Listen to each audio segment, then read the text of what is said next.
aerial raids. The military stated the raids were aimed at preventing an attack by Hezbollah on Israel. Ukrainian President Zelensky has begun efforts in the United States to lobby both current and prospective leaders to endorse his vision for winning the war against Russia. This week, Zelensky is set to present his plan for victory. At least 18 high-rise buildings in Kharkiv, Ukraine suffered damage following Russian military strikes overnight, according to the city's mayor. 8 people were hospitalized due to the attacks, with one house sustaining significant damage. City officials said victims are being temporarily housed in hostels. Jurors delivered a verdict Monday in the Boulder grocery store shooting case. They found Ahmad al-Aliwi Alisa guilty of the March 22, 2021 shooting that killed 10 people at the South Table Mesa King Soopers, along with numerous other charges.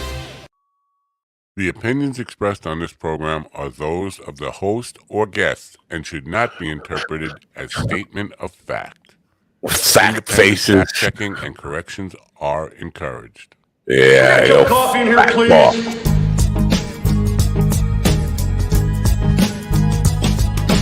There will be.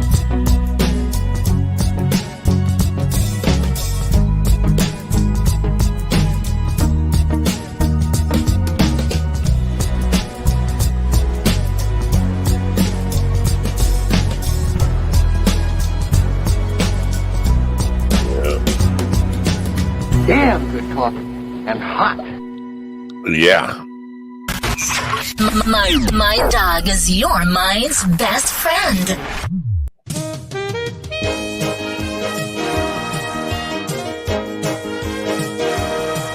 I'm not liking that green light. Your mind's best friend.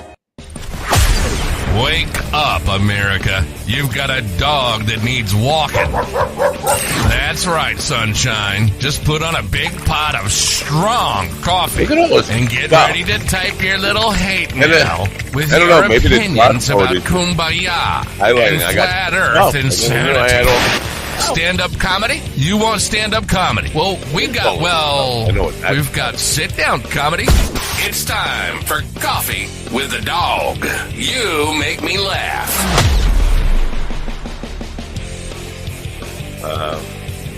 It looks like Ron Kane has not changed his background from that disturbing Bruce Springsteen kitty picture. I'm not sure I'm going to be able to handle it. I might take a fit. Some kind of fit. It really it looks like, I don't know. It looks like a Bruce Springsteen blow-up doll.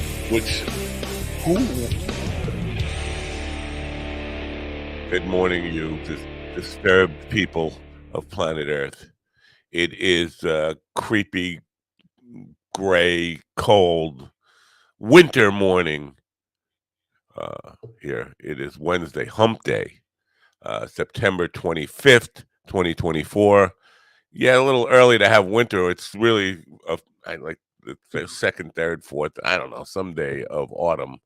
But it feels like winter. I'm quick to get depressed on this stuff. I wish I was in Australia right now, where it's starting to be spring, where our guest, our first guest this morning, will be from, hopefully, I think she's coming. Anyway, it's nighttime there for her. She just got off a gig. I know she remembers this because she just retweeted it on Twitter. But we'll see if we have difficulty connecting. Also, Jackie Martling, Jackie the Joke Man Martling, don't let me get that wrong. Jackie is the godfather of comedy on Long Island. You have to kiss the ring if you want to play any of the clubs on Long Island, except the Giggle Snatch, which is my territory. Anyway, so that's what we got in store for you today. So one of the things interesting yesterday, I talked about how the chickens had scared the turkeys off, and all of a sudden, the turkeys must have heard that, and the turkeys came knocking at my back, literally knocking on the door, with their ugly friggin' turkey face, knocking on my back door, and I don't mean my back door. I mean the back door of my house. Let's not get a little carried away here. And then I went out there to see what the fuss was in turkeys. There were deer stampeding like a cow stampede in the Old West. It's It was an interesting thing. It was a little scary, if I'm honest. I don't know what was going on, but the deer were running hard in every direction. Like maybe they saw somebody with a gun. I don't know.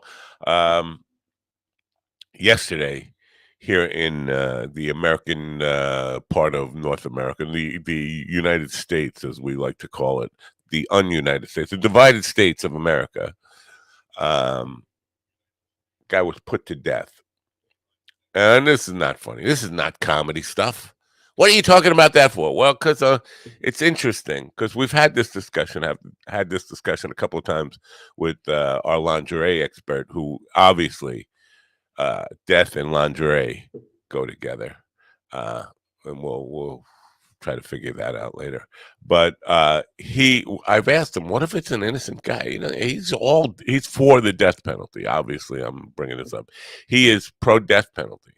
But what if it's an innocent guy? Now, there are claims that there was new evidence that proved this guy's innocence, and the courts refused to give him a stay or a new trial to hear that evidence, which is always troubling. Now, we don't know he was innocent, but certainly his people would be claiming that, his lawyers, and they didn't get a chance to even present it. And the guy, it's just coincidentally enough, happened to be dark-skinned and Muslim. And I'm just wondering, if he were lighter skinned and, say, Christian, would he still be alive today and fighting for his life or trying to prove? And you know what? I don't know. I don't know if it would have been any different, but it certainly is worth exploring that and wondering. But hey, like they say in all the mob movies, well, he's gone, and there's nothing that we could do to bring him back. But we're going to continue to just endorse state-sponsored murder, eye for an eye. If you think somebody did an egregious crime, why not kill him? It sends a perfectly good message.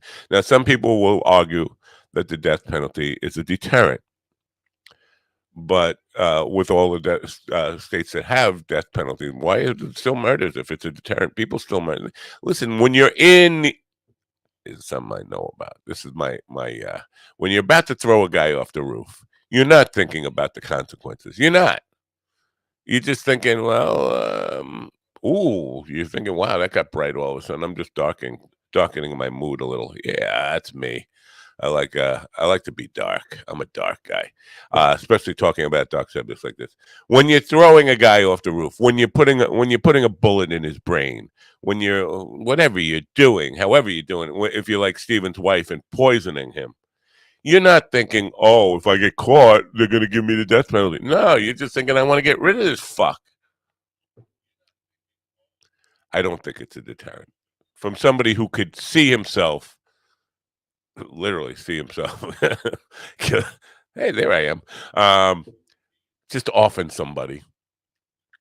I don't think anybody. I would not be thinking about the. Rage. Rage is. I'm just thinking second degree murder. Now, third degree. Where you plan it out, premeditated murder. I'm still not sure that would change your mind. I mean, you're thinking about it. You thought about it. You conceived a plan. You're going to go through with it. Anyway, maybe we'll talk about that. I don't know. The guys wanted to talk about that. They texted me about that yesterday. I'm not sure it fits into a show with two comedians and we're looking for yucks. I'm not sure there's a lot of yucks there. Am I raising my voice? I'm sorry. I'm a little... I haven't slept. Did I mention I haven't slept in like fucking 5 years? There's problems here. Anyway, one thing I wanted to talk about before any of our guests get here. I don't know if you're probably not familiar with a guy named Ken Tamplin, are you? If you wouldn't be unless you were interested in learning singing online. Ken Tamplin, he's Sammy Hagar's cousin. Which, if that means anything, he's one of the more prominent vocal coaches online. He teaches claims the proof is in the singing, and claims to be able to, like, I have a 5-octave range, and he demonstrates some things online. There is a cabal, a group, a group of other vocal coaches actively trying to take him down.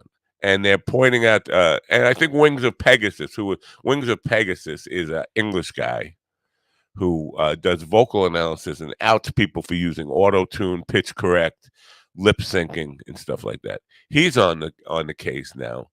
And these guys are saying that Ken Tamplin in his live performances is lip syncing, which, if you're a vocal coach and you're kind of telling people the proof is in the singing, that's not a good look. Let's face it. I have no reason to want to defend Ken Tamplin. I really don't. He's made millions off of his, literally made millions off of his online vocal coaching. But I will tell you this. I have videos that appear, whether it's me or any of the other people in my band, appear to be lip syncing. We are not. What you are doing, what you're seeing is we take a board recording of the audio with the actual singing on it from a live performance, because that's where it's going to be pristine audio. It's not going to be distorted. It's not going to have room noise or any of that crap. And you take all the footage that you have from people who send in phone footage or your iPad footage and whatever cheap cameras are around, and the shots that you might want to be putting into the video are not necessarily good, clean shots. So you're using stuff that might not even be from the same song. So it looks like, well, it looks out of sync. Like he might be faking it. It's not that. It's just poor video editing or lazy video editing or lazy video shooting where you don't have a good shot. And it's easy to say, oh, they were faking it. No, not necessarily. It's inconclusive. That's all I'm saying. I'm not saying Ken Tamplin wasn't lip syncing or faking it. I'm just saying they're proof, because the video seems to be a little bit off or not synced up correctly. Oh, he's obviously trying to lip sync. No, not so much. Again, all the stuff I do is legitimately pure audio where we were actually singing the parts. Again, in my case, why would we put out bad singing? We don't pitch correct it or anything. Sometimes it's just bad singing. If I was going to lip sync, I would go in the studio and make sure it's right, and I would pitch correct it. And I think the same holds true for Ken Tamplin. Like he wasn't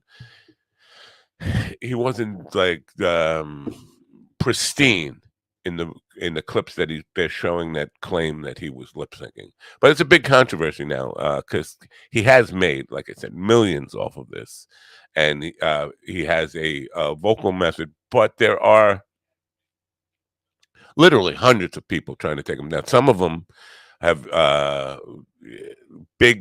very big platforms, millions of subscribers, literally millions of subscribers to their YouTube channels, and they're just bashing this guy. And it just seems like if you have any amount of success, and this is what's really the point here, if you achieve any amount of success in show business, it's going to be somebody who's going to try to tear you down.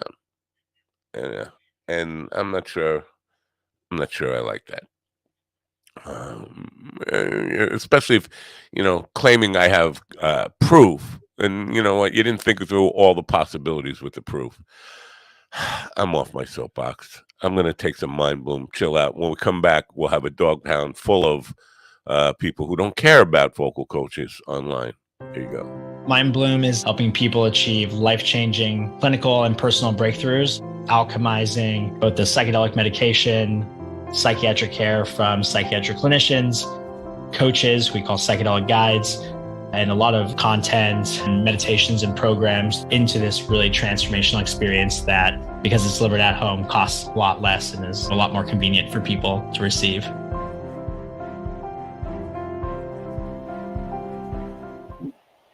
Am I in the right place? Look, I'm in the right place. Ron Kane, our chief lingerie correspondent, was not in the right place. Obviously, he was coming down, trying to force his way in the door to sell me the latest Teddy or camisole. I'm not interested. I just don't have the body for it. But also with me in the room is Stephen, the toothpaste Facebook poster, Ortiz, and my best friend of 37 years, Miss Eugene Carroll. Eugene, good morning. Good morning, America. Are you Wow, an that's a deep online voice. vocal? Oh, good Or morning, Eugene America. Carroll. MindDogTV.com. Are you an online vocal coach being attacked by other online vocal coaches because they don't like your online vocal coaching style? Join MindDogTV.com and use our online vocal coaches. We don't auto-tune. We don't auto-correct. We don't auto-immune. We don't give a shit. We don't give a shit. That's pretty much the bottom line. We don't give a shit. Listen. So you're singing off note here. I mean, most people don't know, and and the rest of the people don't care. That's why I think I said that to Kat Friday night. Like, nobody fucking cares. You're out there fucking singing. Yeah, if they're having a good time, they're not gonna say, "Oh, wait, I think you were a little flat on that A note there or whatever." You little a-hole. Anyway, I would totally call out a singer at a live performance for singing. Hey, what happened? Did you hear him? Did anybody else hear him? It sounded like he burped at the end of his sentence. I did not burp. I don't know who burped. That was not me. That was me. You burped through Steven's mouth. That's a little gay. He's a burpiquist. Yeah, he's a ventriloquist. Burping through Steven's mouth. He's a Sean is not here right now. She's supposed to be here. She did respond to me and retweet that thing on Twitter, so I know she knows about it. This is News in 60 with Alan Edwards. Lebanese health authority. This is News in 60. Stop that! Why are you playing News in 60 with Alan Edwards? No, my mouse is really touchy today. What was happening? I was like, what the hell? All right, I'm deleting that so it can't be done again. Well, I'm done with that news. Diddy and his bodyguard they've been drugging. Obviously, he's in jail now, but part of the thing with his case is this videotape of him and his bodyguard drugging and raping women. The bodyguard has not been arrested yet, though. Anything on that?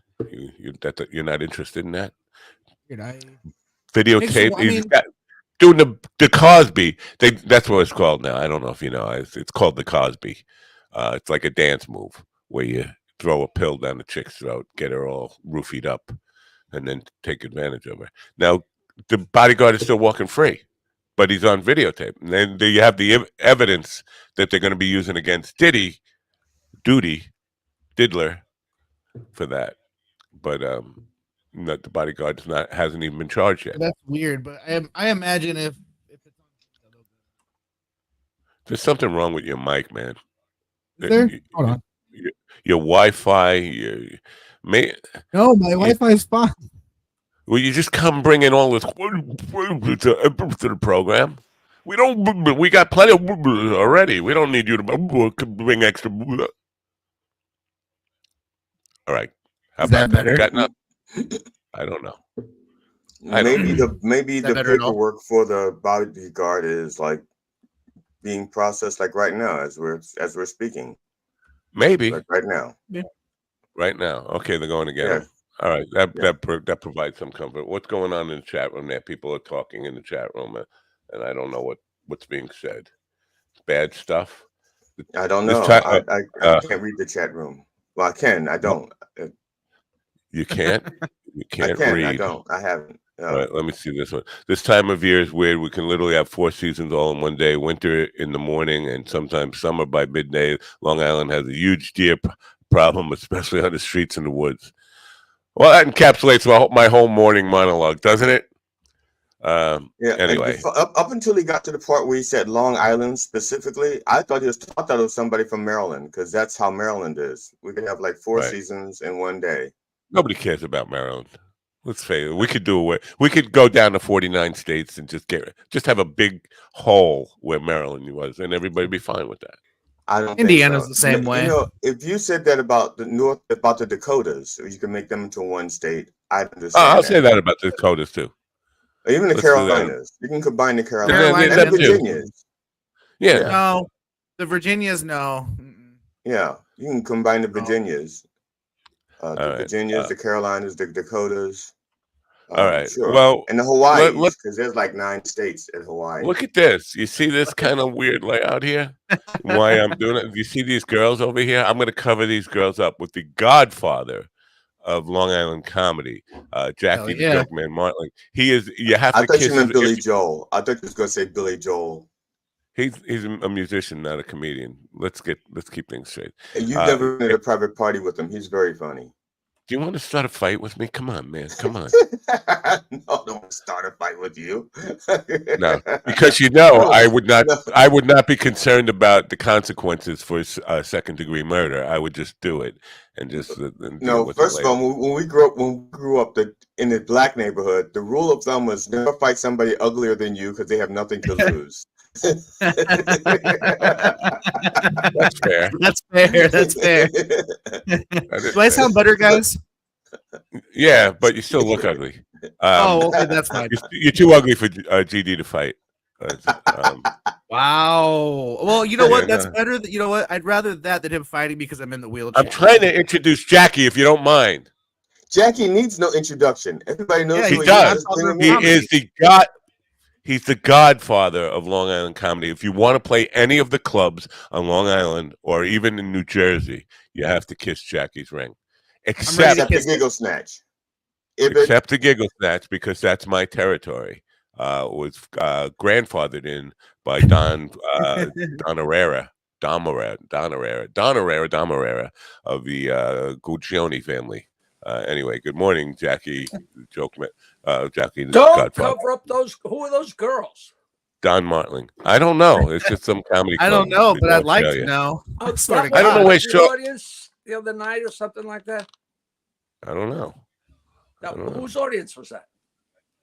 I don't know. It's just an AI audience. That was I tried to do something for Sean, who is not here. And she did retweet this thing on Twitter, like maybe there's a time zone thing, because she relied on me to do the time zone conversion for New South Wales, Australia, and I used Google for that. So maybe there's a time zone issue or something.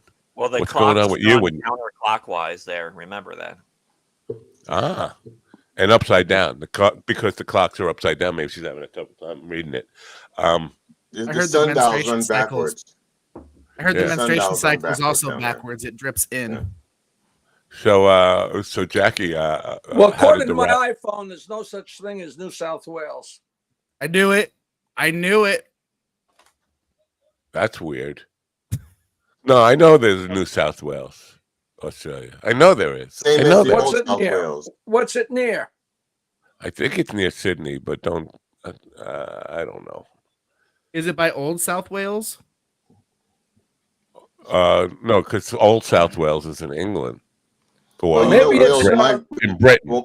In Britain, Wales migrate this time of year, so Wales may not be where it was yesterday.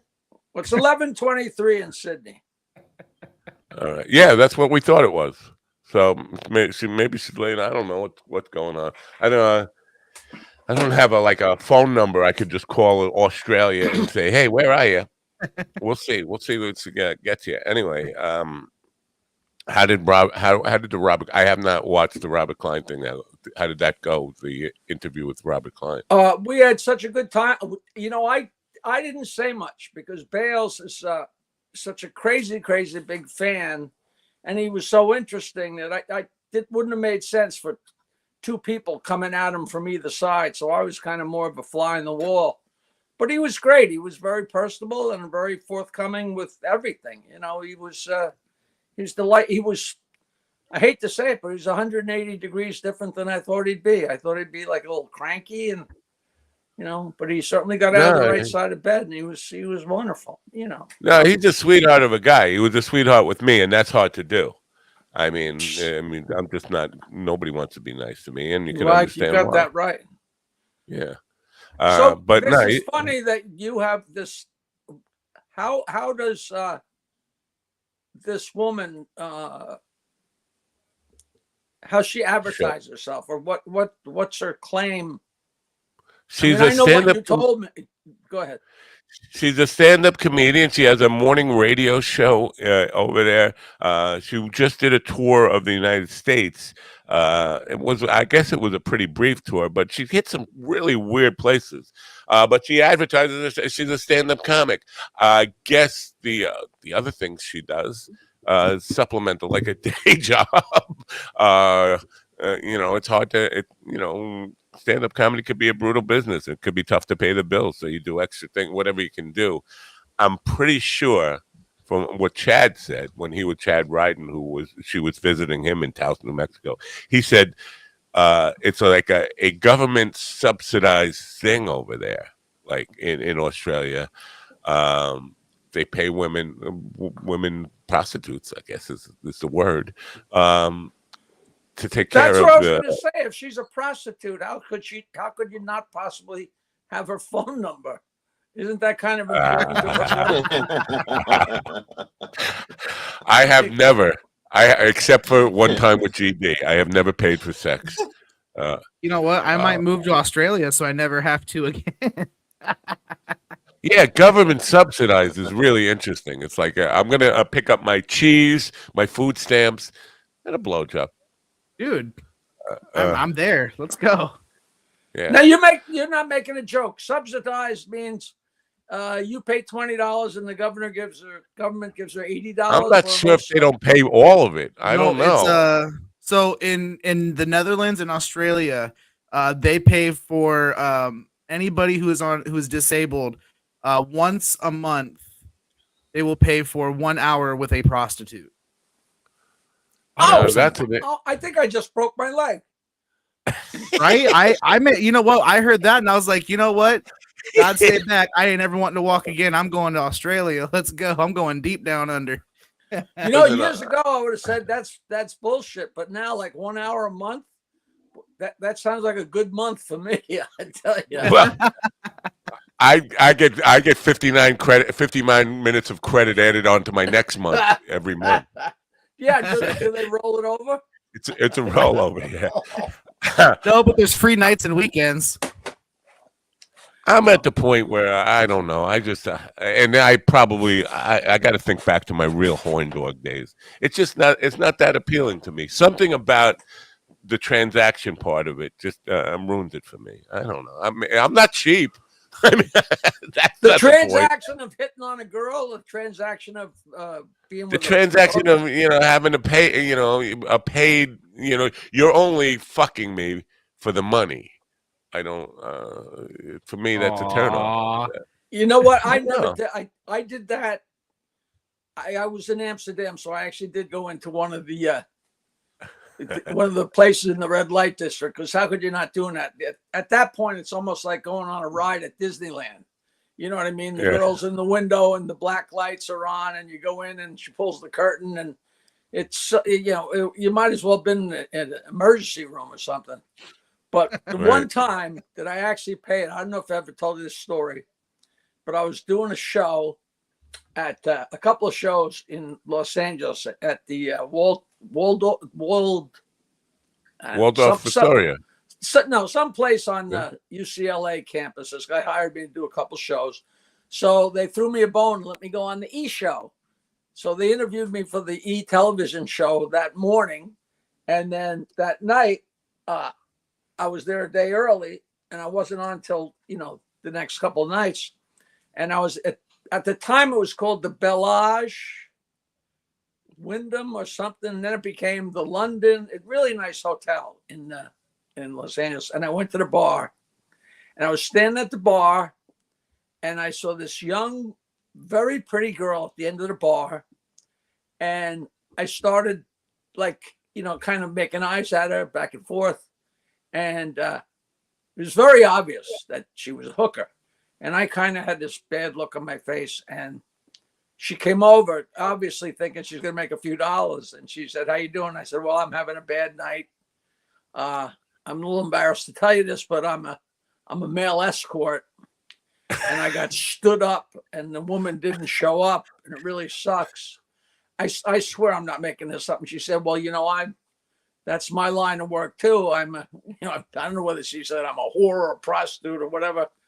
And I said, well, listen, if you're interested, you could give me a professional discount, and I said what room I was in, and I left. And I went up, and I swear to God, I walked out of the elevator and stood there and waited. And a few minutes later, she came out of the elevator, and I just like, yeah. So we went into my room, and I think it was like $40 or something. I wasn't going to do it for nothing for her. No, I mean, I wasn't going to let her go away with nothing. But we lied there on the bed, and I turned on the TV and watched my interview on the E! Show while the girl blew me. Wow. If she had seen that, every hooker in the world, she would have called the Stern Show so fast, and I would have been so busted. But I was watching myself on TV, and she's going down to me for a professional discount. I thought, what a finagler I am. That was just great. That's a great way to stroke your ego right there. I swear to God, that's awesome. Yeah, I don't. You think it's good for your ego, but then you're like, wait a minute. I just paid a whore. What kind of ego? Yeah. Post-nut clarity is something else. But you know what? Wow. I thought it was so ballsy. The fact that she believed that I was a gigolo or whatever. What's a male prostitute called? A male prostitute? I think that's right. The gigolo. Gigolo or male escort. Yeah. Louis Prima must have been that. Wow. But those were the days, my friend. Those were the days, my friend. Hey, the reason I'm whoring myself here is I'm going out to Las Vegas for the first time in years. Well, that's not Skank Fest. You're not doing Skank Fest, are you? No, I would if they'd ask. I'm doing the Ahern Boutique Hotel. It's one of the few hotels that doesn't have gambling, and it's new and it's pretty cool. And the guy's really nice. So I'm doing 3 nights in Vegas, weird. Which is fun. It's just fun, nice. It's so weird. Yeah, I know, but Vegas is all about gambling. The one place that doesn't have the one thing that everybody is going there for. But you know what? I haven't gambled in like 40 years. I don't drink. I don't chase hookers unless I can tell them that I'm a gigolo. So I don't know what I'm going to do there. I hope they at least have breakfast. But a bunch of people family. They say it's nice. Oh, Minervini just worked there. He said it was great. Terrific people. The buffets are fucking great. You're Steven? You're hearing stuff choppy? No, he asked if he was the only one hearing it as choppy. Oh yeah, he was the only one, and he's gone now. We got rid of him. We've executed the only black guy on the show, and we couldn't get a stay for him, unfortunately. He'll be back though. He'll be back when he fixes his audio. I think what happened was he's out stealing a car. You know he is. Yeah, that's true. What were you talking about with the autocorrect? People are using that live now, right? It says sometimes your device just turns it on and you can't turn it off. That's the problem. So you send something, you think you just wrote something, and then you look at it and it says something totally different. It's like, fuck, why are you fucking with my words after I typed them? I know what I want to say. But yeah, the buffets, the food in Vegas, that I'm not I can gamble. I'm scared of becoming what my father was, a crazy compulsive gambler, and everybody in his circle was. So that scares me. But when I go there, I just love the buffets. I mean, I spend more time in all these buffet lines and breakfast and all that stuff. You plan the day on like, when's the next thing? When's the next meal? Even if you're just working and you go to and you get fed like the help down in the basement or wherever, the food there is staggering. It's almost as good as the regular buffet, and it's unlimited. You could gain 1,000 pounds out there, So I'm curious now, this Vegas thing, was that something you sought out, or somebody called you and said we want to put you on a friend of mine from years and years and years ago is always trying to finagle me a gig out there, and he met the guy that owns it. I guess that's a family. The guy that built it, I think has been building hotels out there for years. And finally said, I'm going to build my own hotel. And he built it. And I think his son is a performer. I don't know the whole deal, but Jonathan Scott is a very good friend of his. And he said, listen, my friend Jackie would probably love to come out and work your place. And it's pretty new. So whoever they can get in there, you know. And so it worked out fine. I haven't worked at the last. Well, yeah, I actually worked there like 2 years ago. There was a Comedy Works out at the Plaza, the really old hotel downtown across from Oscar's Steakhouse. But that show didn't last too long, like about 6 months or something like that. And before that, the last time I was actually out there, I got hired to be in Tony and Tina's wedding. Did you ever hear that?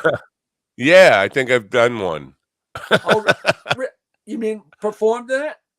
No, I support for it, audio-visual support for it. But they brought me out there, but they didn't put me in the cast. They brought me out as me. It was at Planet Hollywood, and the premise was, you know, it's a guy and a girl get married, and the girl's father, the bride's father is a mobster, and it's supposed to be interact with the audience thing. But they brought me out as Jackie the Joke Man on the premise that I was really good friends with the mobster, the girl's father. So, and they said, oh, come on, let's get Jackie up there to tell some jokes. So I got up and told 10 minutes worth of jokes, and that was the whole thing.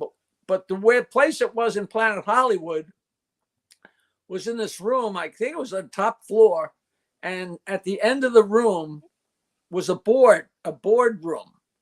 And one of the nights I was working there was a board meeting with Donald Trump and a bunch of guys. And the only way to leave the boardroom and leave was to go through it wasn't even a showroom. I don't know. It was like whatever we were working.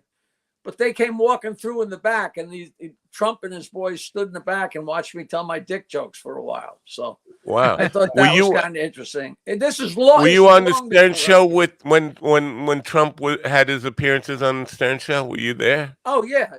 You know, I mean, I don't know if he was on after I left. I'm sure he was, but he came on.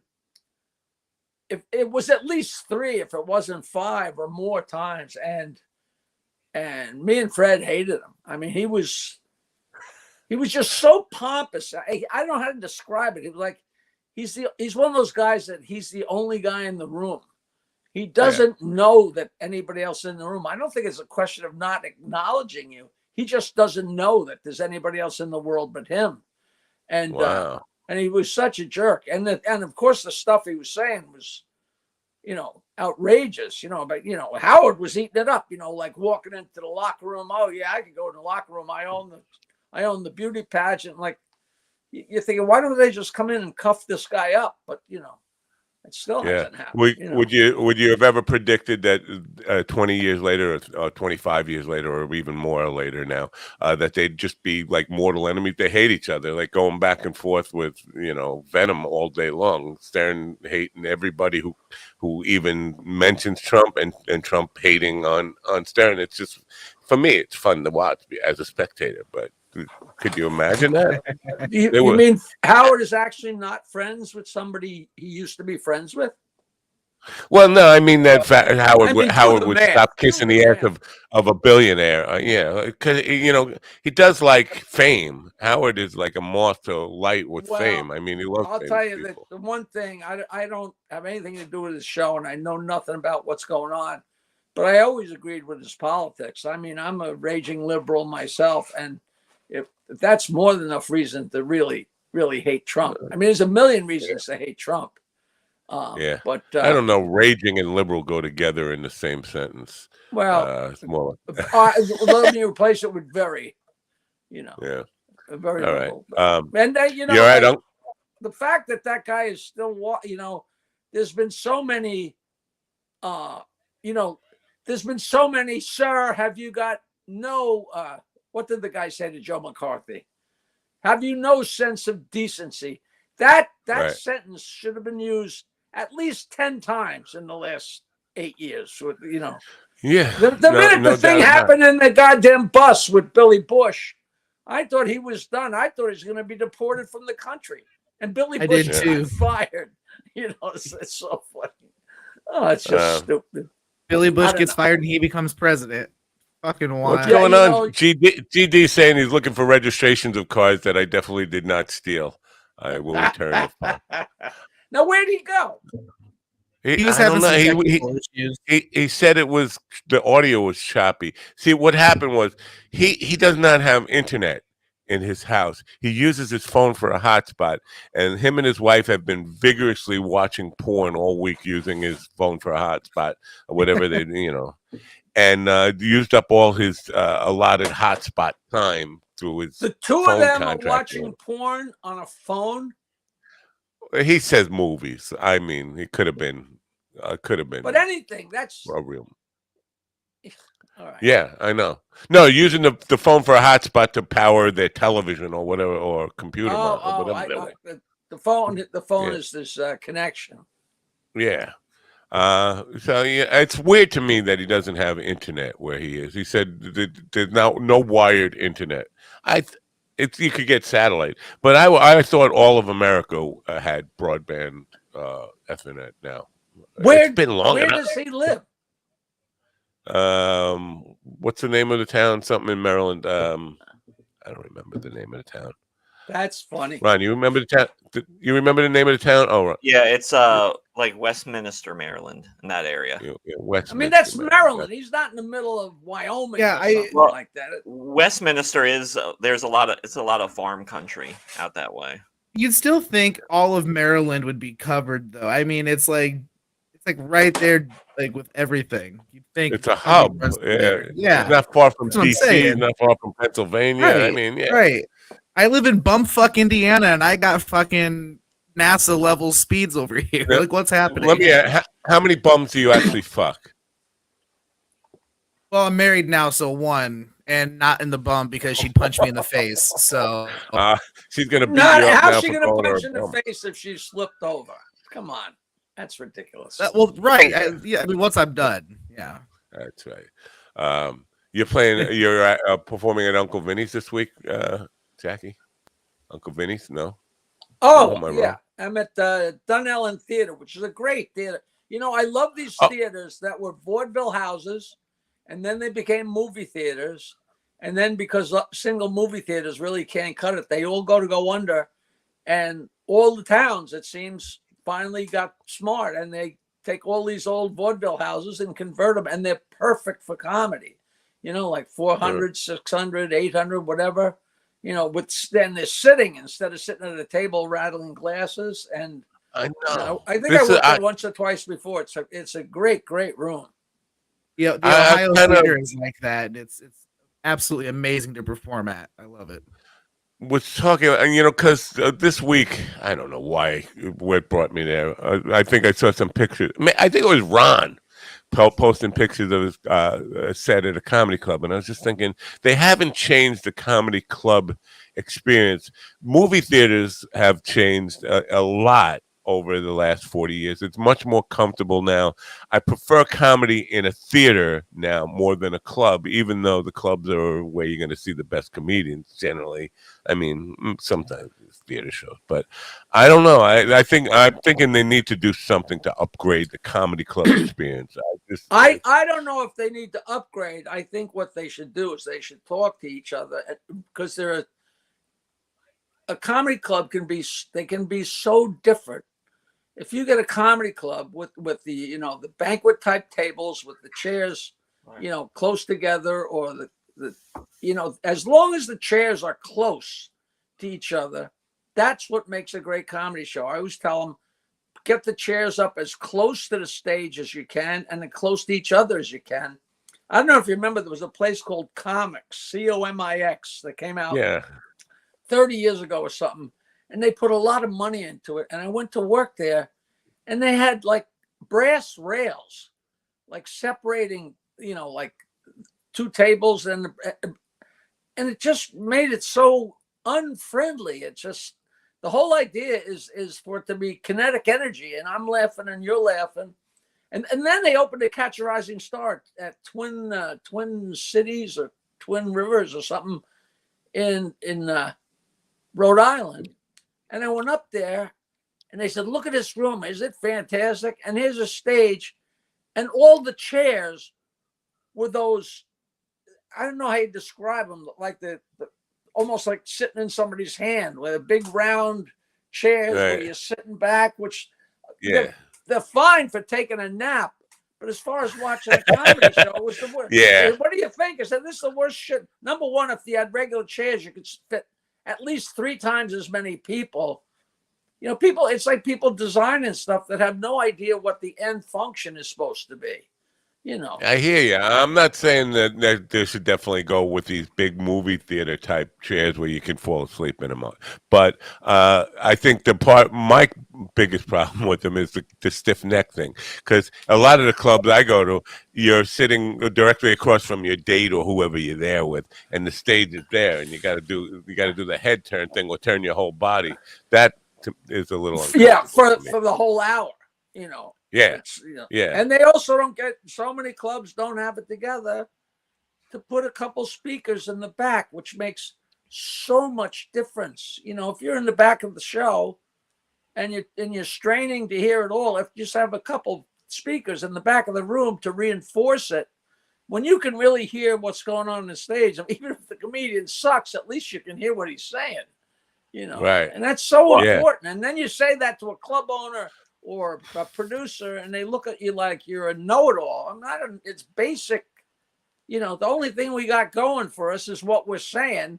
And if the people are paying to hear what we're saying, why don't you let them hear what we're saying, you dumb motherfucker? You know, right? And you know what? Most of them don't have a sound person. They have a guy who turns the board on and then goes out for a cigarette while the show goes on, and comes back at one more paycheck, one more. And those guys don't require like big money. $100 for a guy to actually sit there and adjust the sound and be cognizant of what's going on stage would make a big difference.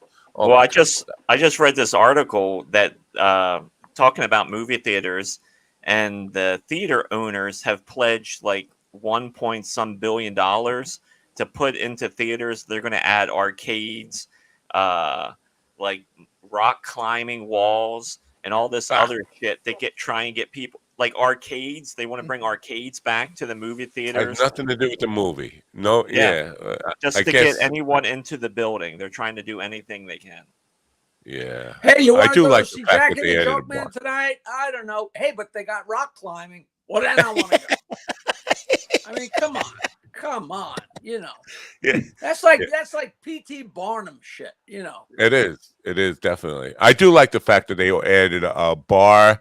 And you can get all sorts of different kind of stuff, not just popcorn when you go there now to the movie theaters. Yeah, they want you to have like lobster rolls and all sorts of shit now when you go to the movie.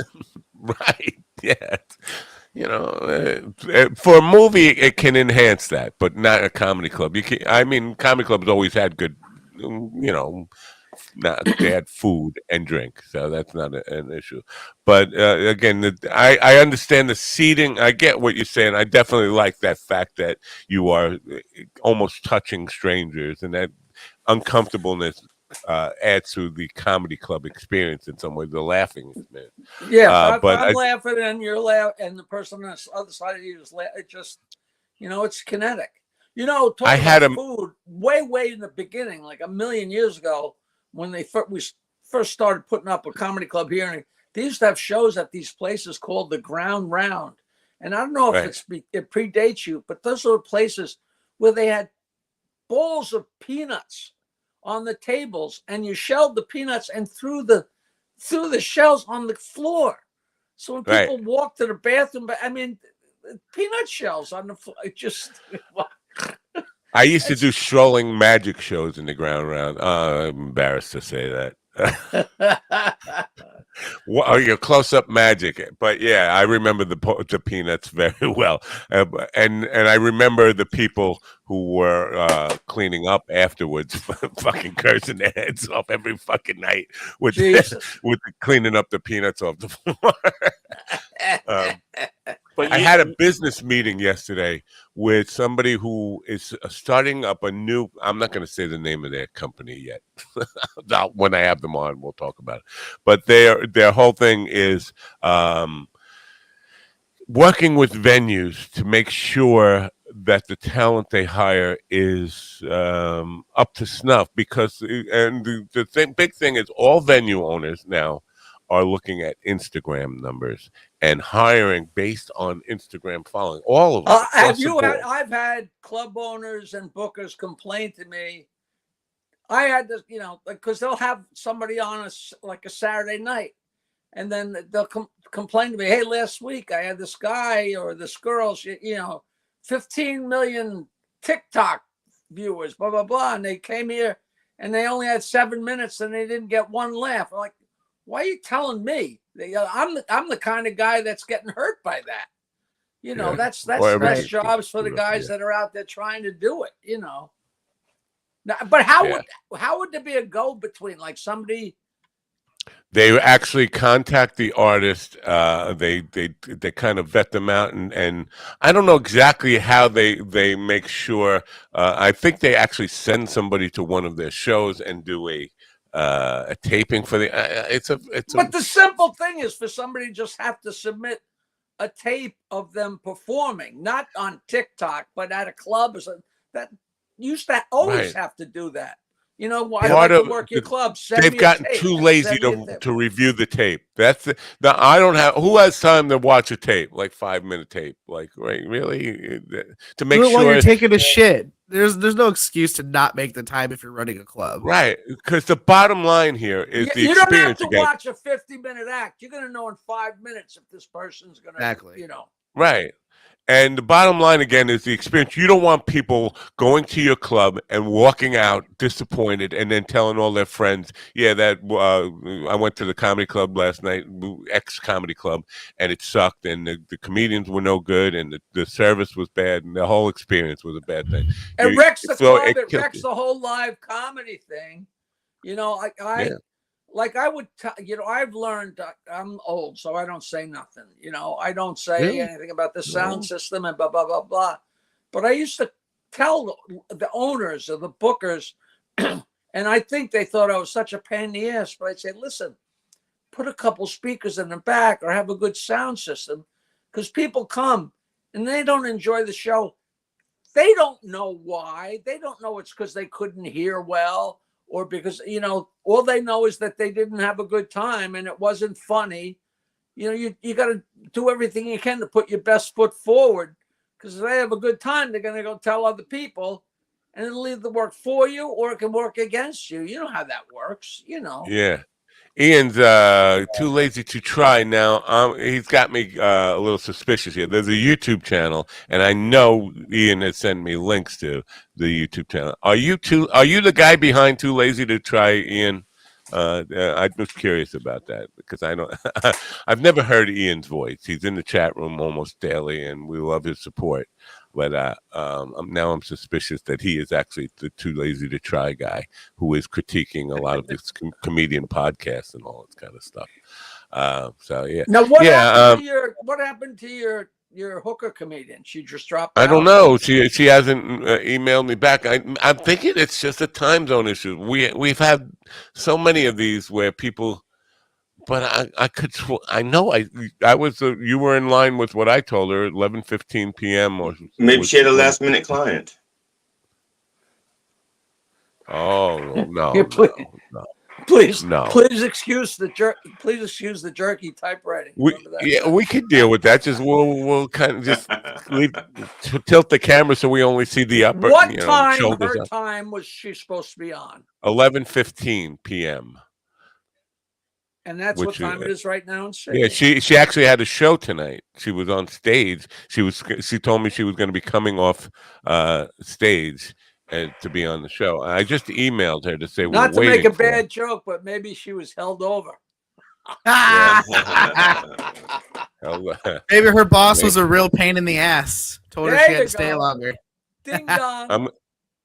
Yeah, you guys. I made Jackie smile, y'all. I can die a happy man. I'm going to contact her on this and see. So, Jackie, I apologize for falling out like that. So, could you recap what I missed while I was gone? Other than you don't have to. You don't have to go over. We did a bunch of jokes about how you're a black guy and you're probably out stealing. Okay, yeah, don't worry, nobody say anything registrations. nice. We think you should get I internet. have registrations for all those cars. You should get internet, and whoever told you there's not internet is fibbing you. You know. Yeah, get Elon Musk satellite. Yeah, Becky's saying, "Where is Sean?" I just contacted her several ways now through Twitter. We're hoping she, you know what, Australia. I've never had a problem with Australia. Generally, if I have a problem connecting, having somebody connecting, they're on Long Island. They're just down the block or something. But Australia, Maryland. it's like, now, how did you come in contact with her? I know. I learned about her. She opened for Doug Stanhope and had been in that Stanhope circle of people. And then she came to New York, came to the U.S., and she was doing a mini tour here. I guess she was in L.A. and New York, and she was staying out in New Mexico with Chad Ryden, who was in Taos, New Mexico, has a comedy club there. And he told me that she was out there, and I was like, well, please have her on. I'd love to talk to her about what she does. I believe, and I'm not sure, I couldn't verify this. I think on Twitter one time she posted where she did a stand-up show completely naked in front of in a comedy club, and I can't imagine that working. Was there cover charge? Uncovered. There was an uncovered charge, but was it planned, or did she just strip, or don't you have don't you have 1,000 questions just about that? Well, I've been seeing a lot of these shows pop up, though. A lot of these underwear shows, naked shows, they've been popping up a lot more frequently. Wait. You're kidding, right? No. Legitimately, in Indianapolis over the weekend, I saw people posting of 2 different shows. One was an underwear show, and then one was a full nude / burlesque show where the comics were literally walking around the room, either naked. The underwear show, they were in undies with hats on. It was kind of like a drag show, but just everybody was doing it. And then the naked one, they were legit naked, just walking around the room talking or on stage. Here's the thing, though. If I were up there telling jokes, if I were up there naked telling jokes, people would be laughing at my dick and not at the fact, not at any of the jokes. It wouldn't be. They'd be laughing so hard at my dick, like, look at the pump, look at the micro penis, look at the micro. It is a weird concept. The problem, of course, is I don't know if we went one time to. What's the name of those places with one price fits all when you go down to Jamaica or something? I go to say all Staples. inclusive. Yeah, one of those places. Sundown, whatever it was called, and it was sandals, and it was a high end, if it's such thing, a high end sandals, and right next door was hedonism, which was, I guess, a like a naked. Same idea, but they also had a naked hot tub at Sandals. So of course you got to be curious. So it was at the far end, and I walked all the way over, and of course the people that are naked are the last people in the world that you would want to see naked. I mean, they're horrible. Horrible. They were made like that. Always like that. It's not a bunch of hot chicks in the hot tub. Even hot chicks. Listen, I went to a pizza place a couple of weeks ago, and there was a girl with her pajamas, with her nipples were hanging through the shirt. She was kind of cute and all, but her fucking pubes were hanging out of her pajama bottoms, and I'm like, I don't want you serving me pizza. She was serving? Yeah. Ah! Yeah. Where was this? It's up on the North Shore here. I'm not going to say. There's a hair in my fries. Jeez, thank you. Exactly. That's extra. Did you ever go in Las Vegas? In Las Vegas, I think there's more than one now, but there was a topless pool, and there was not to be stupid again, but there was a pretty steep cover charge. It was probably $30, but all the girls around the pool, and they were all hot girls on vacation, and they're all topless, and it's like, wow, this doesn't suck. And meanwhile, I was with Ian, and a couple of the girls that he knew were with us, and they're topless, and there's people he'd been hanging out with for a couple of days, and like, Jesus Christ, that's more torture than anything, We don't know what GD's up to right now. He's up to like no good back there. But he used to be a male escort. Did you know that? I was a stripper. I was not an escort. I was offered to be an escort. Right. And listen, for a price, you were an escort. If you're a stripper, you're just this far away from getting offered enough money. Your fingers are too close, Matt. Your fingers are too close. Way much too close. They used to have male strip shows on Long Island because a lot of us got work. Billy Dean's. Billy Dean's. You heard of Billy Dean? And they. I was a Billy Dean guy. They got shut down because a girl got the high hard one in the bathroom, and I'm like, well, what do you think? Yeah, right. What do you think? Still waiting on. And the weirdest thing is, I met this one woman after a show, and after a while we started dating, and then she got upset because she thought that I was perhaps sleeping with other women. I said, "You met me after a strip show. We hooked up after a strip. She knows what I am. That's how she met me." Well, did you explain to her that you're not sleeping with these women, you're having sex with these women? There's a big difference. So yes, I told her I wasn't. I told her I wasn't sleeping with them.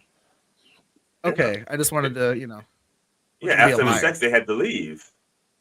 Right. But, yeah. Did you feel like a whore? Did you feel like a whore? Not until now. Okay. That's when it's best, I swear to God, you ever have? I had one time in my whole life, there was a place called Reinhardt's here in Bayville that got replaced by the Crescent Beach Club. It was a beautiful club just down the street. But it was a great old local bar, and it was wild and crazy. It was the mid-'70s. And I was sitting there, and there was a pretty girl standing at the bar, and we started making eye contact. And I don't know, I'm drinking, and I just stood up and walked over and took her by the hand. The place is right on the water, and we walked down the steps and walked down the beach and got undressed and banged our brains out and came back. And when we came back to the club, we walked up the stairs. There's a bunch of people sitting there, and it was her friends. And her friends say, "Oh, Harriet, how are you?" Blah, blah, blah. I said, "Hi." And she turned to me and said, "What's your name?" I felt like a piece of meat. She didn't even know my fucking name.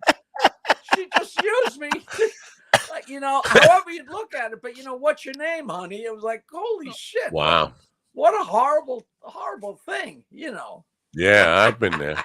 You think it would be flattering, like, wow, I banged her without even telling her my name, but like, it felt so stupid, I want to share some.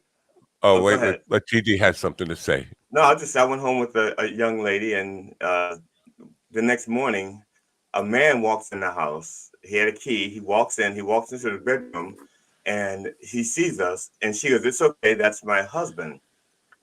But she didn't tell me she was married. And turns out they were separated, but he had a key to the house because they had joint custody of the kids. But she was like totally calm. Like, this happens all the time. I was like, yeah, because you're a guy. Like, how can you handle that, right? Yeah. No. And he spoke to me. He goes, "Hey, good morning." I'm like, "Hey, what's up?" So that reminds me of a time I came home once and GD was fucking my wife, and I was, I'm sorry. They'll do that. Hey, I went home with a girl from the Right Track Inn, and we went in her bedroom and got it on all night and got up in the morning. And I came downstairs, and her fucking her mother was making breakfast. Her parents were home. This was her parents' house. And I'm like, you could have mentioned that, like, holy crap. And she wasn't 40 years old. She was like, 20, Yeah. Some people are looser than others, Yeah. I was going to ask you to tell a story about the leg, the leg story, because I don't think they've heard this story. If you want to tell that story, the leg. what's funny about the leg story is it entirely changed my life. There was a girl I met, a really cute little sorority girl, and I really liked her. And she was over, shooting over my head, and she was great. And I lived in this house with these guys, and my buddy from Detroit used to come up with a gang, and they would come late so that they'd be getting to my house just when we're done playing in the band. We'd come home and, drunk already, and come in the house, and they'd always bring lots of booze and as many girls as they could, and we'd have these great parties. And I came home from a band job one night, and my buddy James walks in, and here's the guys, and this is so and so. And of the girls that he had with him, by far the cutest one was this girl named Debbie. And he said, "This is Crip."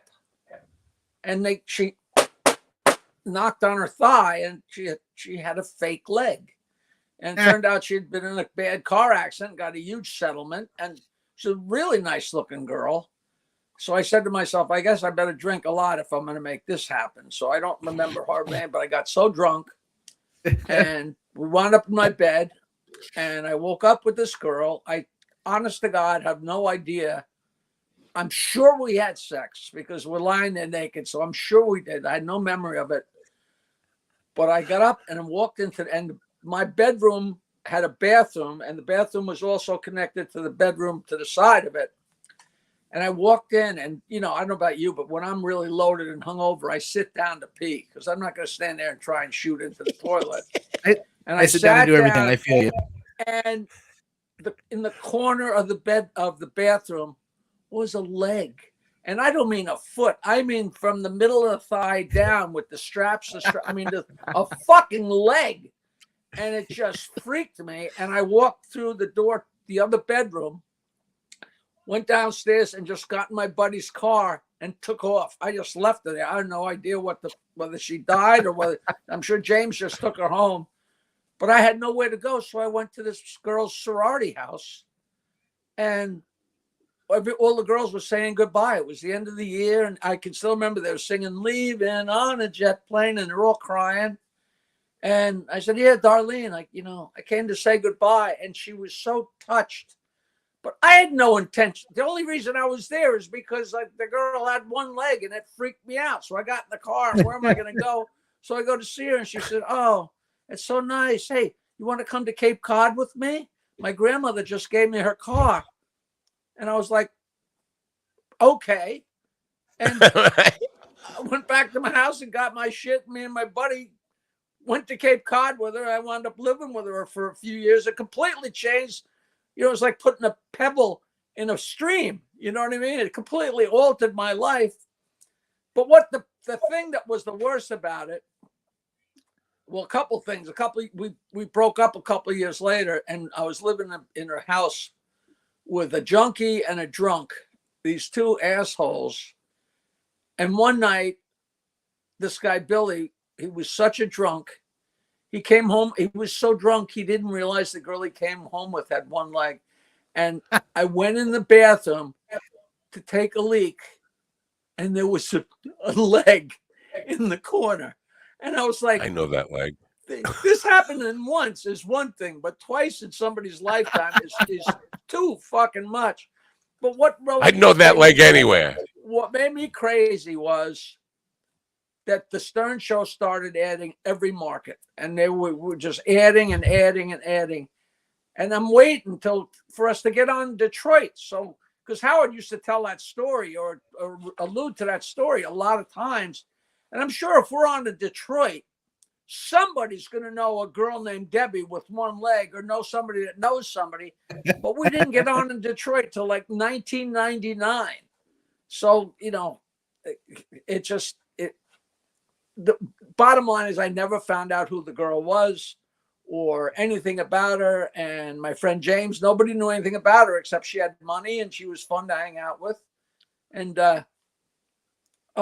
that's one of my bucket list things is to find this girl. Well, she's here now from Michigan. Debbie Yeah! joining us. I could probably get something like a private eye, right? I mean, how many Yeah. girls with one leg named Debbie can there be? You know, 4,822 in Michigan. Right. Wow. Wow. Yeah. Well, anyway, I've never. I wish I could Yeah. tell you that it was great sex. You know, there's so many stories you used to read in Playboy about having sex with a girl with one leg, how amazing it is, and all this stuff. But I can't attest to any of that. I just imagine all the different like positions and like places you could do it because that whole other leg's out of the way. I have no God. Oh, I would kill. Steven you know, I'd has like to the get opposite problem. hypnotized. He usually has sex with girls with 3 legs. Well, no, I just sex with girls with working legs, and you know, they throw me around. You know, whatever. All right. Can they do that? Can they hypnotize you and make you go back in your hard drive of your memory to remember things that happened? Maybe not if you're drunk, I guess. People invent stuff. Yeah, they say you can get like recessed memories back and stuff, but I don't know if that's a recessed memory or a trauma thing. So, because it sounds kind of traumatizing after the second leg. I'm sure this is an I was not traumatized by the fact she had one leg. No, just the leg following you around. I saw the leg in the bathroom, and that's when the reality just smacked me in the face. Like, I'm sure this is an Ibid moment, but I actually, that was one of my careers, was helping people recover repressed memories as a hypnotherapist. It's an endless story with me. We need to make a Mind Dog Barbie doll line with Matt Napo dressed up as all the careers he's had, because the only person that's had more than him is Barbie. Right? I didn't know this about Barbie. I didn't know you were a Barbie aficionado and knew that. I have daughters, bro. I have right. daughters. Yeah, that's right. That's what you tell them at the toy store. And you help people pull up memories from their past? Yes. And I've had people who came for past life memory, and they believed in reincarnation, and they invented some pretty wild shit. I think almost everybody either they invent stuff or a lot of it is imagination. I don't really believe any of the stuff were accurate repressed memories.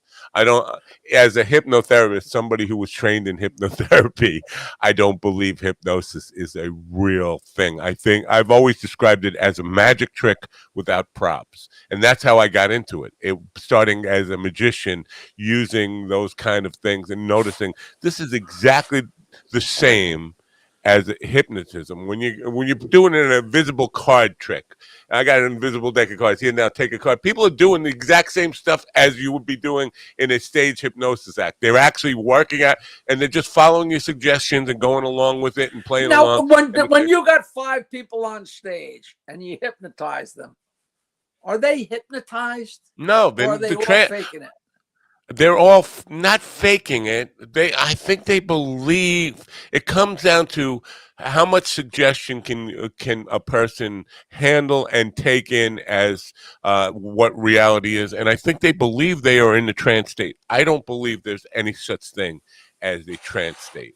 And I've had a lot of experience with it. I think a lot of it is what we convince ourselves. And the power of suggestion can be so powerful. So when you're telling people to get down on their knees and bark like a dog, they're just cooperating. Yes, pretty much. They feel like, first of all, if you do it in front of an audience now, they feel compelled to play along and all that stuff. Some of them actually, in the moment, they believe it, because there's a lot of things you can do. I don't want to give away people's secret who are doing this, but there's a lot of things you can do that physically trick you into believing, wow, something happened here. In other words, if you put your hand up here and say, well, now I want you just to roll your eyes up and look at my hand while I count down to 10. If you keep your eyes up there and I start to tell you your eyes are getting heavy, of course they're fucking getting heavy. It's like a muscle doing this. Yeah, of course the weight is getting heavy. You're straining that muscle. So you're telling them these things that you know are happening, but you're making that happen. But then they start, wow, this guy, he's right. My eyes are getting heavy. What about these guys that just like look at you and say, all right, you're out. And these that's part of the suggestion where they've seen it. They've been conditioned. They don't just pull it. That's not the first person they pull up off stage. It happens deep of at least 15. They've seen other people go into the supposed trance, and now I've been conditioned to think, well, this guy can put me in a trance when he says that. Oh yeah, and you work on the people who are most suggestible. You have to have an eye to pick out who's going to fall for that. But yeah, and it doesn't always work. And if it doesn't work, then that's when you actually put on their carotid artery, just touch their carotid artery and turn off the oxygen to their brain for a second, and they will go under. So there's a lot. But these X-rated hypnotists, they pack them in like hundreds of people. And yeah, Dr. Volby, remember him? The X-rated hypnotist used to play St. James Infirmary out in Deer Park, and which became Cheers. He was all over Long Island. He was one of my my mentors when I was following Kreskin around and learning that stuff. So yeah, the X-rated stuff. You got a cock that's like 10 feet long and 3 feet wide, and and they're playing along. They're on stage, and there's people watching, expecting this stuff. And now you're on show, and you're goofing it up for people, and then you go up. Well, but it's never real, in my opinion. I've never seen. So you're telling me that Kreskin had a 10-foot cock? Yes. Why do you think my jaw hurts? Meeting guys in parking lots. So she must have been happy, Yeah. 2 years ago today, I had a guest on the program who was in a time machine, and it turned out to be me. Here it goes. I want to show you this. Oh, can you see that? That's me from it. He was a masculinity coach. But it was just so weird. Masculinity coach? Yeah, basically, he's one of these guys. You have a lot of these fucking conservative guys who talk about the lack of testosterone in males, and maleness is dying and all that stuff. But they're generally wimpy guys. This guy was kind of buff, and he looked like a younger me, Canadian guy. But yeah, his whole thing was, becoming more manly. Men are not manly enough. That's what his whole thing was. So, but how do you it just teach somebody that? Just smack them in the face and say, I don't know. A lot of it is, coaching them to get into, more male exercises, maleness exercises, physical exercises, getting buffed up and all that stuff. You know what? If you're not so inclined, it's just not going to happen. What's going on in the chat room? I'm still waiting for a response from Sean. She responded on Twitter. She reposted this on Twitter. I thought for sure she would be here on time when she saw that. I'm going to check my email one more time to see if she got that. I should have asked for a phone number, but I wouldn't even know how to call Australia. You got to dial like 7 numbers for that in the first place. Like at this point, I don't think it's that difficult. At this point. Yes, Becky. That's where Mind Dog the Magnificent came from. First of all, my nickname, I think that's called Ibid. I used to get in a lot of fights, and I was Mad Dog when I was doing the band thing. And then when I started doing the magic thing and the mentalism thing, somebody just started calling me Mind Dog, and it stuck. And then Mind Dog the Magnificent was just part of, magicians have to have this kind of, in those days anyway, magicians had to have this kind of name that implied that they could, they had special abilities. Sean Smith? Smythe. It's at Smythe, but it's pronounced Smith. Smyth. She just reposted something. Yeah, she reposted this. She didn't just do that. She did that 2 hours ago. So I know she's aware of it. I've DM'd her on Twitter and emailed her. Again, I don't know. I don't know why she's not connecting. What? What are you laughing at? Sugar cat. Dog Henning. Yeah, Dog Henning. Exactly. Doug Henning. You guys talk among yourselves. I'm gonna take this. Okay. It's important. He had to cut out for that one. Yeah. Let me see if I can fix the layout while we're waiting. I did. Yeah. I got it. So, of course, so I think somebody scammed our friend Matt. That's what I think. It wouldn't be the first I don't time. think It wouldn't be the first time. Yeah. So when's your So- next gig? When's your next show coming up, Jackie? Let's promote that. I'm working Friday night at Dunellen Theater in Dunellen, New Jersey, which is a great little theater.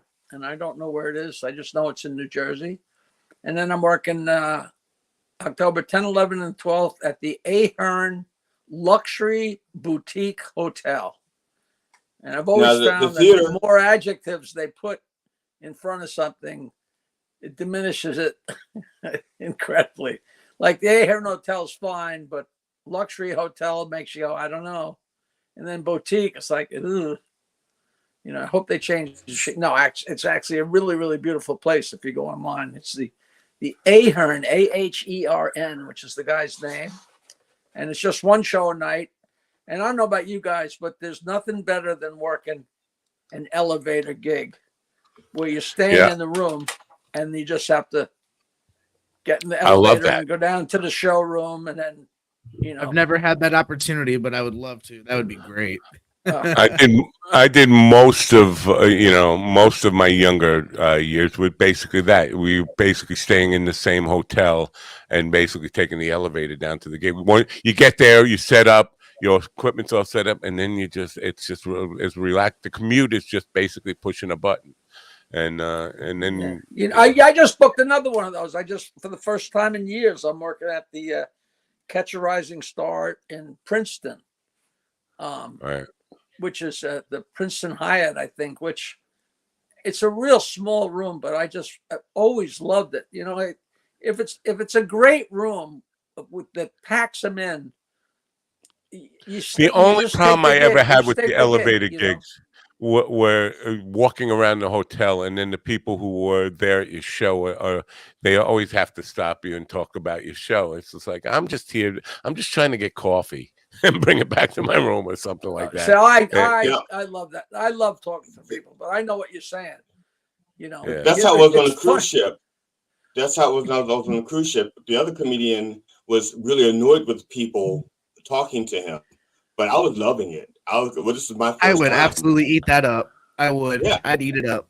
You say that, but at 4 o'clock in the morning, when you're just trying to get something, you're not always in the mood for that. Right. Yeah, I understand. And usually they're drunk, or else they wouldn't have the nerve to come up to you. So it's right. Hey, how you Well, doing? I mean, sure. I mean, I guess I see that, but I never had the drunk that, like, not at least not on a cruise ship. If that wasn't, I want to take it as I was just genuinely that funny. Okay, that's my interpretation. Well, you know, it's all attitude. And also, it was my first time. It was my first time, so I was just stoked. I was just enjoying the moment. The other guy had been doing cruise ships for like 13 years, and so with him, it was like, leave me alone. I don't want to talk to anybody. Me, I was like, I'll talk to everybody. You know. So. I just read this for the first time because I have bad eyes. What does certified forensic humorist mean? Does that mean you kill them? And who's doing the certifying, really? Forensic, that's goofy, right? Just meant to be goofy. Yes and no. It is meant to be. It is meant to be goofy, but I don't consider myself a comedian as much as I am a humorist. Comedians say funny things. But what I humorists don't say care things about the funny. humorist. What's the forensic? The forensic part, I don't think he completely understands because I do understand. It just means deep dive. That's all. It just means I go deep. I just go deep. That's all. Deep. That's not necessarily what forensics means. Forensic means you're dealing with dead bodies. No, Yeah. that's what most people think. But there's like, if you go to like a thesaurus, forensic has like multiple meanings, and that's just one of them, which is fine by me. Why don't you use something that people know what it means? It doesn't matter. It doesn't matter to me that they don't know what it means. Sounds like I think it does. I'm a comedian who died 3 years ago. You know. Yeah, like I'm going to dismantle a joke and find out all the pieces that make it work. And I don't think the audience really gives a fuck about that. It's not there for the audience. It's there for me and my business card. You know, The way to kill comedy is to talk about it.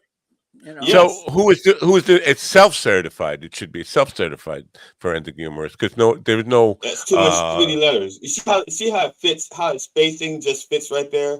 GD finishing live and then certified forensic humorist is just the same size. If I put self-certified, I'd have to make the print smaller. You got to no. You could put quotes on it, like there's no humorous Society of America that is doing the certifying. Or and you notice, see, and even the humorist is spelled with a U, O-U-R, not just see. Oh. Okay, Yeah, so October 19th, I'm working at the Raz Room in New Hope, Pennsylvania. You ever worked that place? New Hope. The Raz Room. They have Ron. a place in Boca and they have a place in New Hope, and those shows are fantastic. Well, New Hope is like a, it's like a Greenwich It's like Village New South type Wales, feel, except it's Hope. Yeah. Yeah. Hold on, I'm not done. Yeah. 26th. Oh, I'm working at the brokerage. The brokerage. Now you talk about intimate. And what do you call it? They're doing Dave Cribley always does a fall comedy issue in Newsday. A little comedy spread. So we're getting a nice plug in Newsday, which is to this day, everybody still reads Newsday. I can't believe it. It's great to get. Well, not everybody, but there's still a lot of people reading it. All the local papers are gone. I don't know about where you live, but we had the Oyster Bay Guardian for 150 years. And all of a sudden there's no local paper. They just all taken over by conglomerates, and they make the same paper, only they insert, Yeah, these little small town papers on Long Island, they're basically all one company now. It's like Clear Channel took over the radio business. Exactly. Just Patch, whatever. Out here it's Federated Media, and then Tribune is kind of. And you subscribe to the Nazi Press, right? The Nazi No, Press. I do not. Jesus Christ, no. Well, he doesn't subscribe.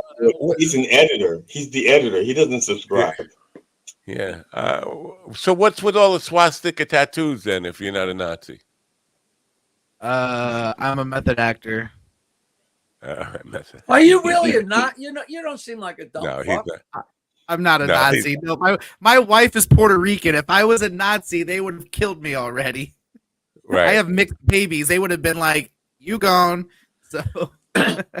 Yeah. You know what? He's a descendant of. He's a first generation removed from the Klan. That's what we like. I am first generation. Well, we all are. Yeah, we all are. Yeah. No, my father never wore a hood. I'll say that. Technically, my dad didn't either. It was my grandfather that. I'm really upset that Sean is not connecting here. Obviously, she knew about this. She reposted it. Maybe. Well, you said she was coming in after a show, right? Yeah, but she was already off the show by the time she reposted this 2 hours ago. So, and I don't know any other extra ways of reaching out to her. Maybe she was double booked. Yeah.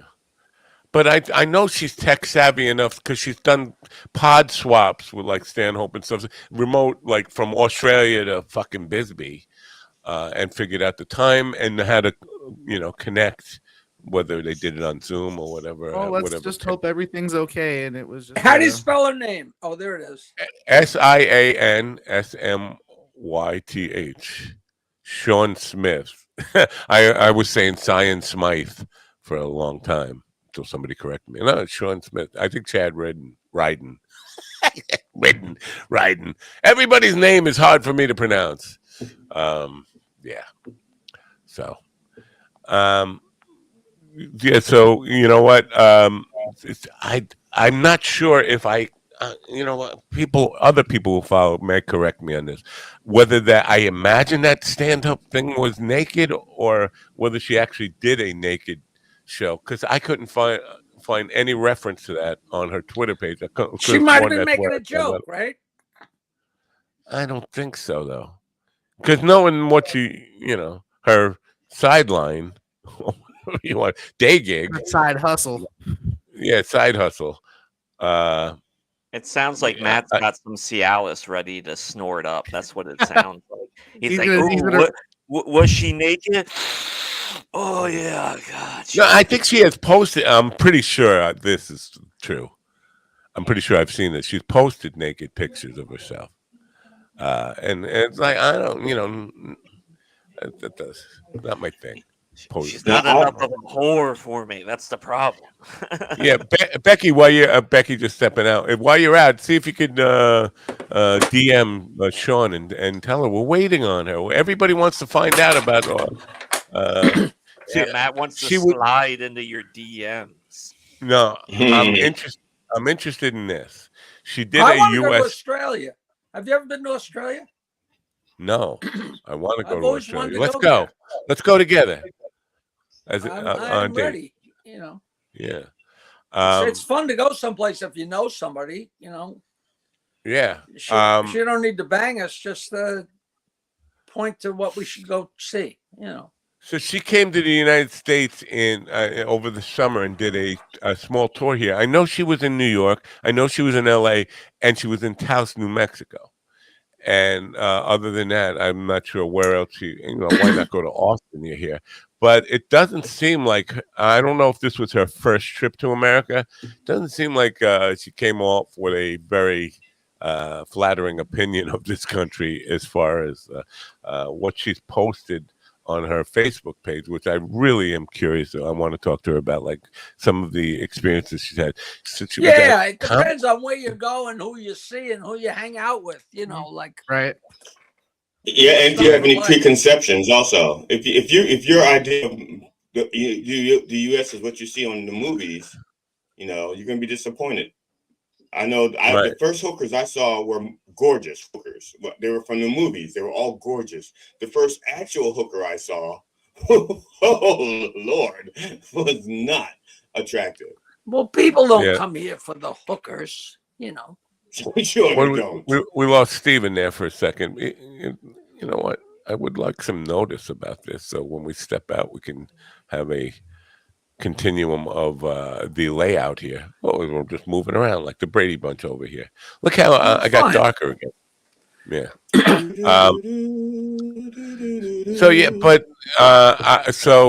she's back in Australia now. She just did a show today or tonight over there. She just got off stage, but I know she did repost it. So I'm really upset that she's not here. I mean, we have people expecting her to see her here and came to see this clusterfuck of a show. Because do you have a picture of her you could put up? I could probably find one. Yes. Yeah, I think you're gonna be surprised. I don't want to. That's a sneaky. Like what GD just says. When people say she's a prostitute, you get a certain kind of expectation. I don't know. So let's see here. Yeah, you also get a certain expectation when you say she's a government worker. Yeah. Oh, yes. I can't put this picture up because she's naked on it. On our Twitter page right now, there's a naked shot of her, naked photographed. But I can't put that up. I get me banned from YouTube. Here. Let me see. Well, put it up and we'll cut our hands like this over her naughty parts. Why don't you just go to her Twitter page and look at it if you're that curious about seeing her naked? Her naked. Here you go. Who wants to see her naked? I just want to see what she looks like. That's what she looks like. Looks like she's been imbibing a little bit there, right? A little bit of red on the end of the nose there. Wow. Yeah. So. Anyway, stop. Is that her talking on your podcast? No, it's our talking on a Twitter onto our phone on Twitter yesterday or the day before. September 23rd. Yeah, so that was 2 days ago. Does she have a wicked accent? I don't know. I haven't talked to her yet. What I've heard of her in the clips, it doesn't sound like that. Like it's really like shrimp on the bobby. Like I can't.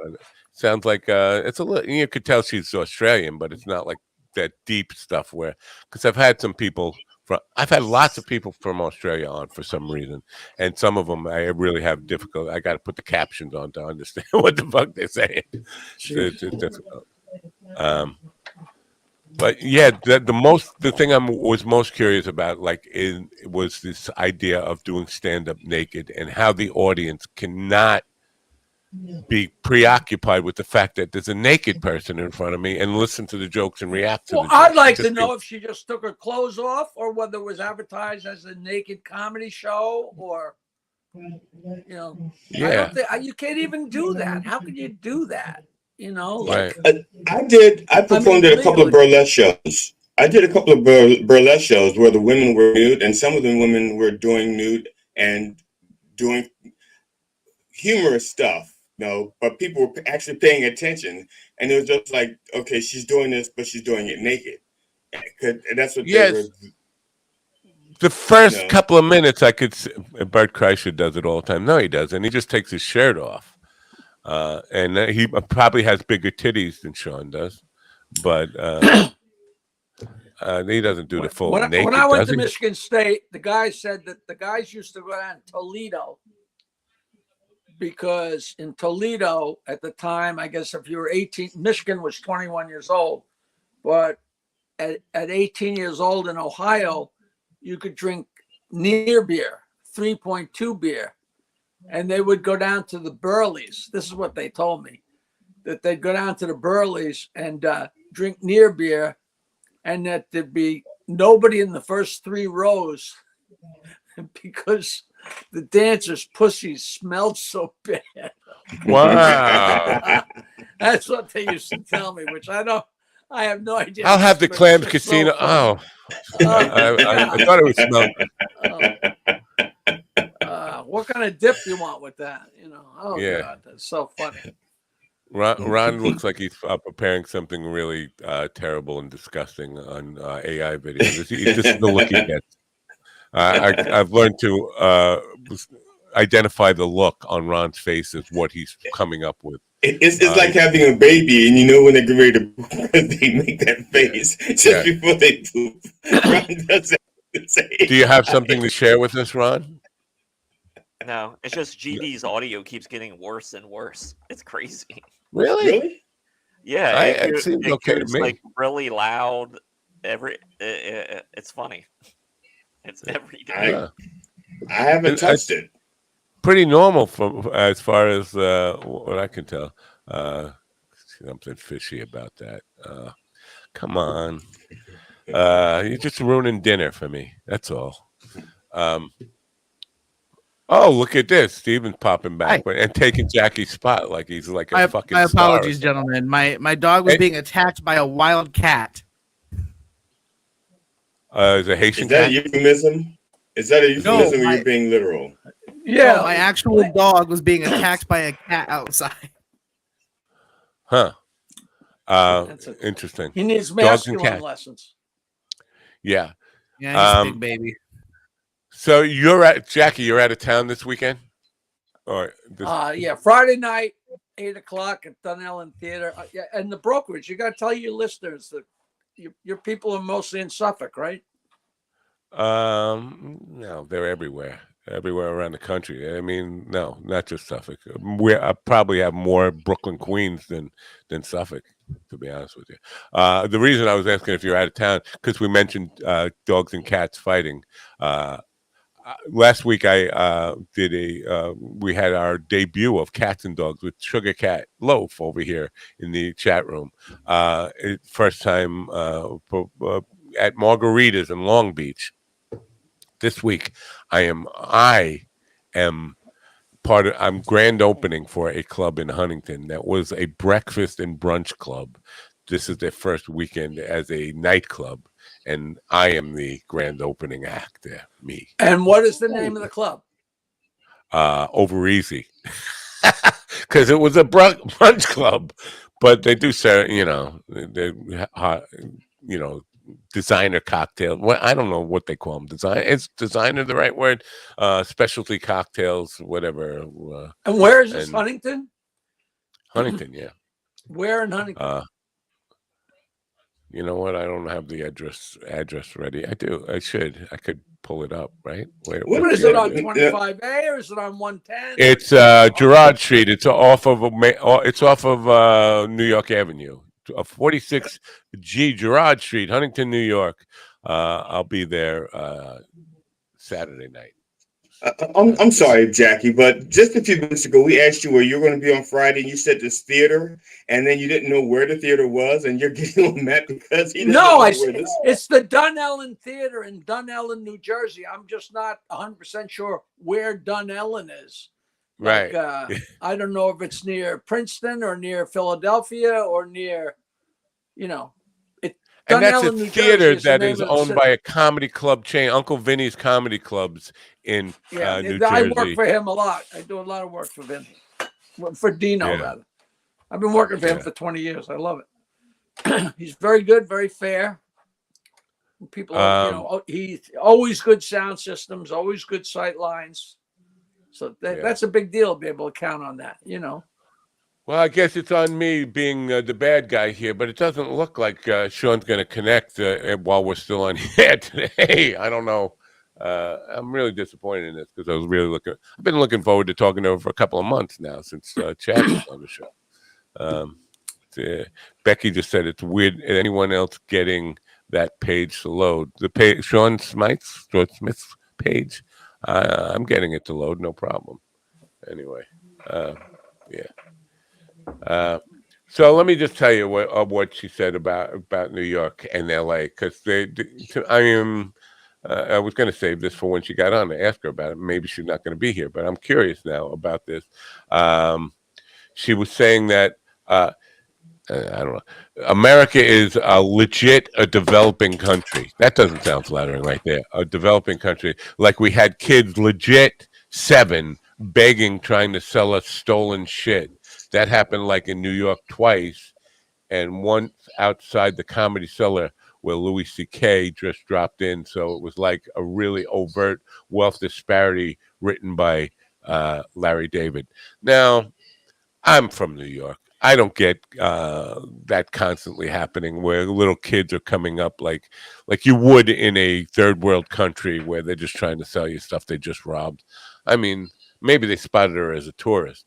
I don't. Does that? Maybe they were dwarfs. Maybe they were little people, and she just doesn't know because they don't have little people in New Zealand or wherever. Experienced lots of stuff in Manhattan, but not that. Yeah, I've never experienced that. But it's funny how you can come to a country, and I'm assuming this. Huh? I'm sure she's making a joke. I'm not sure. Because no, all the reactions to it are sad or wow. Or nobody's putting a laughing face. I don't think it's a joke. Maybe it's a bad joke, and they don't know she's joking, and that's why they're not laughing. So what you buy? What you buy? I don't know. But then she also talked about her time in L.A., where she did a touristy thing, where take a one of those hacky celebrity homes tours. And she, the mansions and stuff, and she realized they were all empty. These celebrities are not actually living in these mansions at the time. They have multiple homes, and she said it's just so absolutely out of place to see such a massive homeless population right next to all empty mansions. It's just like so. Her takeaway is that. This big wealth disparity. I can see that there is a huge. Well, she's not wrong about that. I mean, that's pretty upsetting to everybody. Yeah. I would run for office if I had a solution, but I got no solution. I'm running for office. I'm on the ballot. I'm on your ballot. This is what I'm curious. When you go to vote on November 5th. Just note that my name is there. I know you're not supposed to take a picture of the ballot, so I'm not going to ask you to do that. Because in your district, I'm still on the ballot over there. In my district, really? Yes. Oyster As Bay, an independent. Yeah. And what are you running for? Dog catcher? Congressman, United States Congressman. You don't seem RFK Jr. Huh? Off the roof for 2024. Right, exactly. Where'd you get that? Did you get that in the Mind Dog store? It's a comb. but it looks just like your mustache. It works perfect. Does look a little like my mustache. Anyway, yeah, no. So I haven't been able to get off the ballot. I canceled. I said I was withdrawing from the race like almost a year ago now, but I'm still on the ballot. Who knows? It's funny you're on the ballot. You don't even want to be, but RFK can't get everywhere if he wanted Hey, to. REO Speedwagon has broken up. Who gives a shit? Maybe if I fucked my cousin, I would be into it. If I had the audacity to call Crack the Sky music, I would be sweeping abortions off of steps. Journey is still around, but so is pegging. Do you smell that? Miley Cyrus just popping in, folks. She apparently has a key to come and go as she wishes, and thanks for Miley for popping in. That was supposed to be a one-time link, Miley, not a continuous link. Jeez. Right. What's going on here? I can't get my what camera. Was that? That was that was Miley Cyrus. That was She was talking about sweeping abortions off of steps. I don't know. It's time to say goodbye to. Did you say goodbye to Govs? No, I didn't. Should I say goodbye to Govs?